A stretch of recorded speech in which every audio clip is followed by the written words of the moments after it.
maybe highlight a couple things, namely Ferguson and Hollister are moves that jumped off the page there. Can you explain what happened there? Yeah, I'll start with Reed. So Reed's just a roster move for us. I think we've done that pretty much every year with one or two guys since I've been here. Last year we did it with Andre Roberts and Dean Marlowe, I think. So we did two. But so Reed will be back on the roster. The subsequent move will be Marquez Stevenson will be put on IR. His foot still been nagging him. You know, he actually had re-hurt it before that punt return against the Bears, and believe it or not, still took that thing back, and that's why he got shut down then. It's still nagging him. The best thing is to let it calm down. So we'll put him down. So we'll go down to 6 wide receivers. We'll get Reed back on. Hollister was a tough decision. It was really a numbers thing. I thought Jacob had a good camp. He had a really good spring, and then he had the back that slowed him a little bit, but was starting to show back to form in the Bears game. It was really a numbers thing. You know, if we had kept another one, he's probably on the roster. It was just we went heavy at D-line, and unfortunately, when you go heavy somewhere, you gotta cut somewhere else. And so we wish Jacob the best, never closing the door to bring him back here. My expectation is he'll sign with another team here shortly. How much did Reggie Gilliam and his position flexibility, I guess, lead to the Hollister decision and make you comfortable knowing that Reggie's a guy that can play a little tight end if you need him? Yeah, I mean, Reggie's a great piece. We talk about versatility as a hybrid fullback tight end, however you want to look at him. And he's done some just straight up single back there and run the ball. So we're really happy with Reggie and obviously what he does on special teams for Heath Farwell and that crew. So that does help. Again, we are thin there. We're not deep. So we'll have to make sure we're ready for, should we lose, anybody else at that position. How are you with Harrison Phillips and Isaiah McKenzie, given that they've been banged up? Yeah, we feel good about their status. At this point, I don't think as we sit here today before practice, anything can happen, but I don't think we're planning to rule anyone out for week 1 at this point. With Tommy Sweeney, you mentioned the tight end numbers. We haven't seen him. He's been hurt. Are you expecting him to be ready to go week 1 as well? Yeah, I mean, he definitely wouldn't be ruled out. We're working him back in, and I think he'll have a chance for sure. Hey, quarterback-wise, I mean, in a perfect world, are you hoping that both Jake and Davis come through waivers, and would your priority be to bring one or both back if you had the chance? Yeah, I mean, we'll see what happens here. Davis doesn't have to go through waivers, so he can sign back with us. Pretty confident he will, and then we'll see what happens with Jake. But really proud of Jake and happy with him, and would love to keep him on the team if we can, but we'll have to see, if he's claimed here in just a little while. The follow-up question on that is, because we're still in this COVID situation, have you given any consideration, we've asked you before, but now that we're here, if you could give Jake back to put him in the same situation as an emergency? Yeah, we don't plan to do that right now with the way the rules are. We feel confident that he's not going to get ruled out for contact tracing or anything like that. So never say never. It's ever evolving with this virus, but I don't think that would be our plan to start the season. Brandon, can you explain the decision to make Darryl the one to kind of ship out of that logjam on defensive line, and what you saw from him and maybe the others as to why that was the one that you decided to move?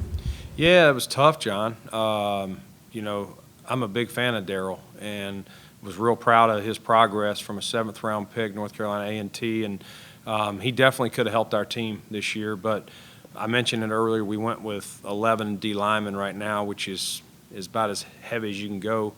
And we really tried to keep the best 53 and not say we're going to keep, X number of running backs, X number of receivers, tight ends. And again, that's why we went thin there. But, Darryl was a tough call. It really was. We just, at the end of the day, we had probably the most value that we could get for him, and it was which way you can do it. He has that special teams value. I know Heath's probably disappointed that we weren't able to get him there, but there's only so many you're going to be able to get up on game day as it is, and we just couldn't find a way to keep 7 DNs. You got a couple guys, handful, I think it's Mario, Jerry, and F.A., that are this is their final year. Was there any thought to keeping a guy you developed who you could keep who's younger, knowing that you've got some guys coming off the books in a year from now? Yeah, I mean, that definitely, all of that comes into play, John. It really does.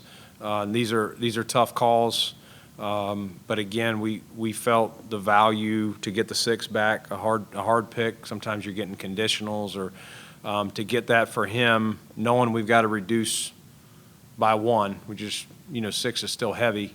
That this was the best move for us, and we're excited about the 6 that we kept, and looking forward to seeing what they'll do this season. Brandon, now that we're days away from week 1 officially through training camp, and I know nothing's a given, but knowing what this team accomplished a year ago and how far it went, are your expectations in any ways higher than perhaps they were a year ago, or knowing what this team is capable of? It's a hard question to answer. I mean, we put a lot of, nobody on the outside is going to put more pressure on ourselves than we do, and we expect a lot out of ourselves. Sometimes that's not tallied in wins and losses. Sometimes you can be a better team, but the way you dealt with injuries in the season, a tough run of a schedule, whatever it is. I mean, everybody's prognosticating how good teams are going to be, but teams are so different every year if you look in November to the way they were in September for various reasons. So what might look like, we might look like a tough matchup to someone in November, but we might not be playing our best football then, or we may be dealing with some injuries. So there's been many seasons in my career where I was like, man, we actually were pretty good. It just didn't work out record-wise. And then, again, I go back to our first season.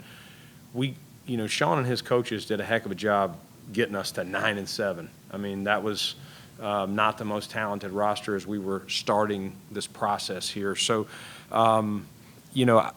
we have a lot of expectations. I can't tell you what that's going to result in wins and losses. Every year will have its ups and downs.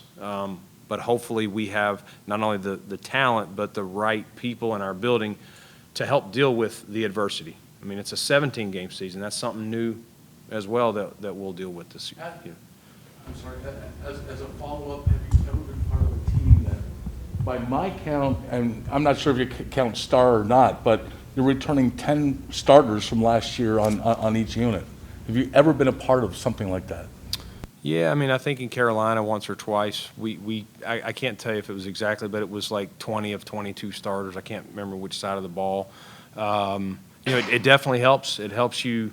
It helps you get started. You know what the guy next to you is doing. You know what he's like. The coaches, especially if you didn't lose coaches, which we were fortunate to keep all 3 of our coordinators again, and that's very important. You got to have good players, but you got to have good coaching. And I think you see the teams that are well coached versus some that you see some talent, but the results aren't showing up. Brandon, is Jaquan Johnson in the same boat as the other guys you mentioned as far as not ruling them out for week 1? Yes. And also, if you could speak on the defensive backs a little bit, because there was some good competition there. Josh Thomas looked like he had a nice camp in preseason, and some young guys at corner, obviously, you had to inform that they weren't on the team.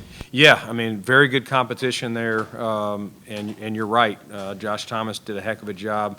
Missed last year with shoulder surgery, rehabbed his tail off, and I thought he really showed up. That Detroit game, he really showed up. He may have been one of our best in that game, but it was tight, and cornerback, the same thing. Some of those young guys, whether it was the draft picks or the undrafted guys, it was really tight.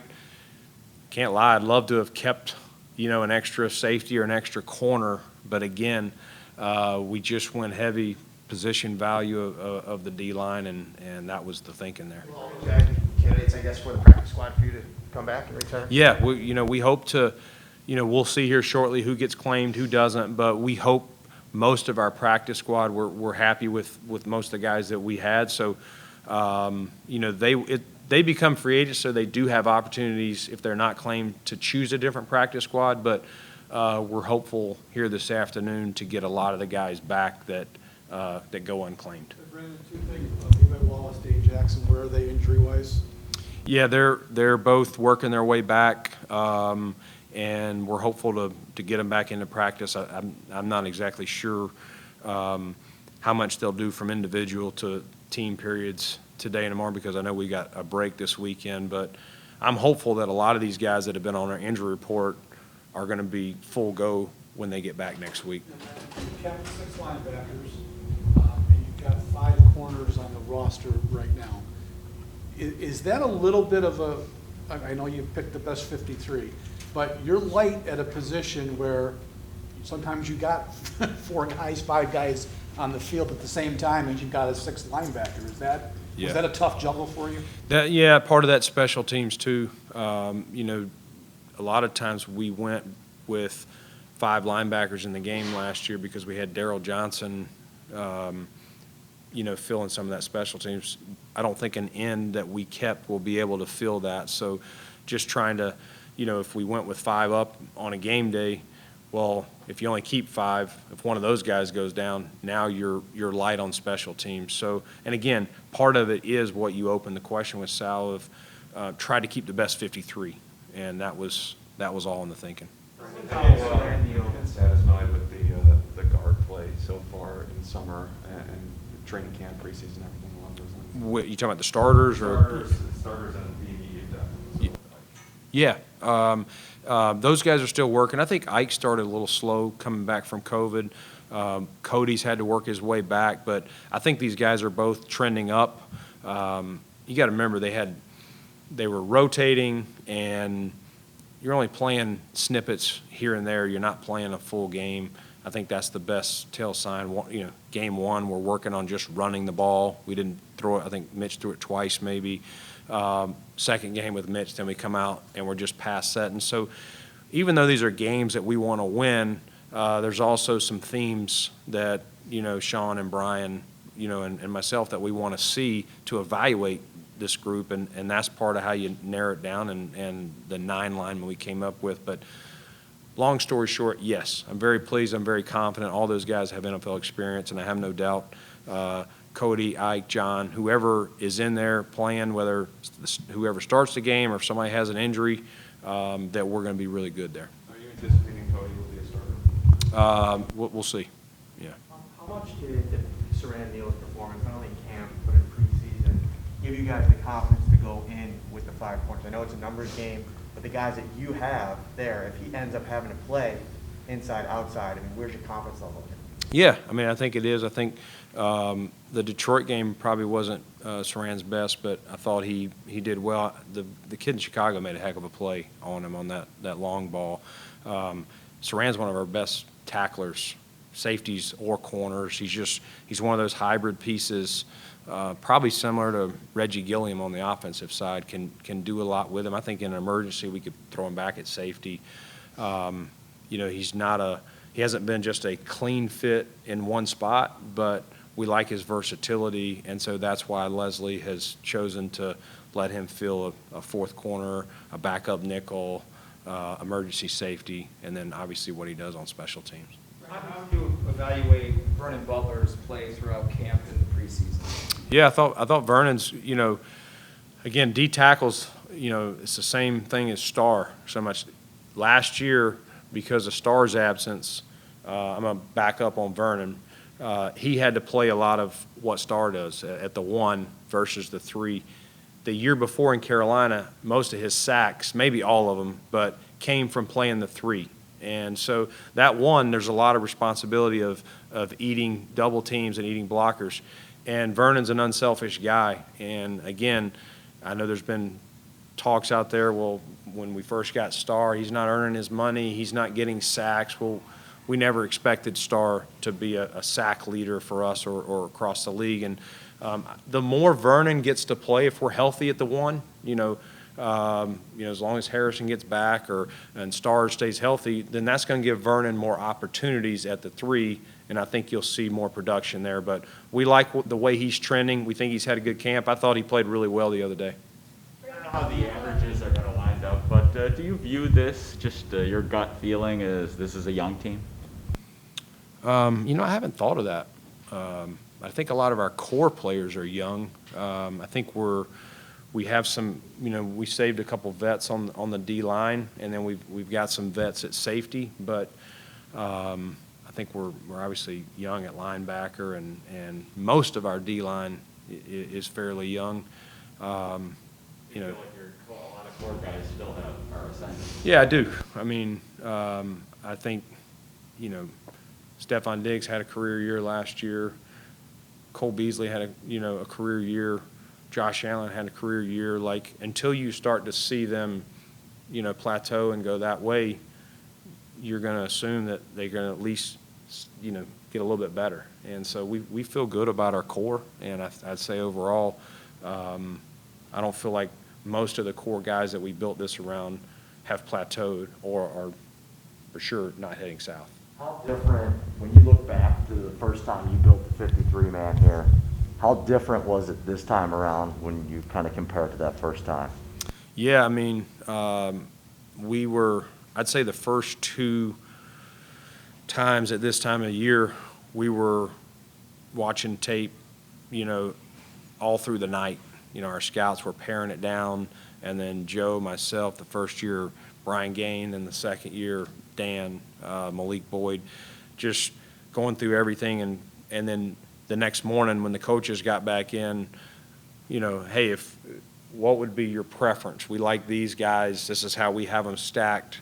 Do you see it the same? And then let's talk it out. So we were really doing that early in the morning, and then deciding by 11:30, 11:45, do we want to put in a claim by noon? I think we're in a different spot for the roster.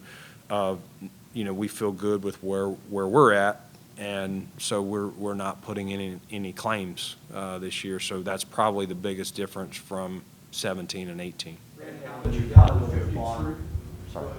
When you follow up, when you start looking at that bottom, are you able to focus more on that instead of having to look at maybe there's 12 guys that you're not sure if they fit what you want to do? In the past, maybe it's 3 or 4 guys now.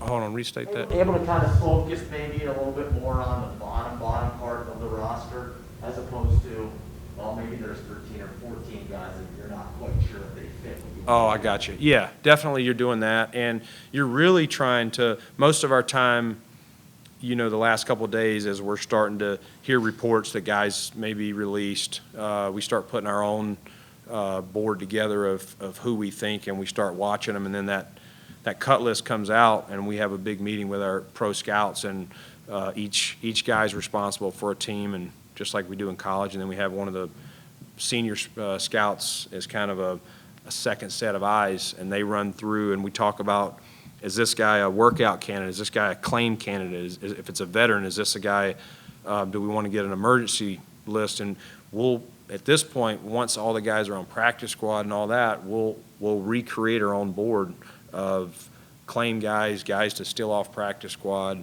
all of that. So this is that process. That doesn't change no matter where your roster is, but I would say most of our conversations will be, would this guy be a better practice squad player than someone we're going to keep versus we need to claim this, he's better than the guy we kept on our 53. Brandon, looking at the roster as a whole from the offensive defense, what do you think you have in this group that maybe you haven't had in years past? Continuity is, as John was alluding to, is probably the thing, that we've continued, that's gotten better and better, being able to keep so many guys that some of them we thought we were going to lose last year. I mean, offensively, I think, we've kind of built it similar to how we did last season. And then defensively, the biggest difference is our up front. We've really focused on retaining the back end, the back seven, and then strengthening this front four and being able to rush in waves. And I think that's what you'll see. If we have 8 or 9 up on game day, Eric Washington's going to be rotating those guys to where hopefully we're able to get after this quarterback. Brandon, is there any player or maybe players that exceeded your expectations in camp and carved out a role? Like maybe a month ago, you're putting together a projection of a 53 and you go, okay, this is what I think it's going to look like. And then this person stood out and carved out a spot that maybe you didn't think they'd have.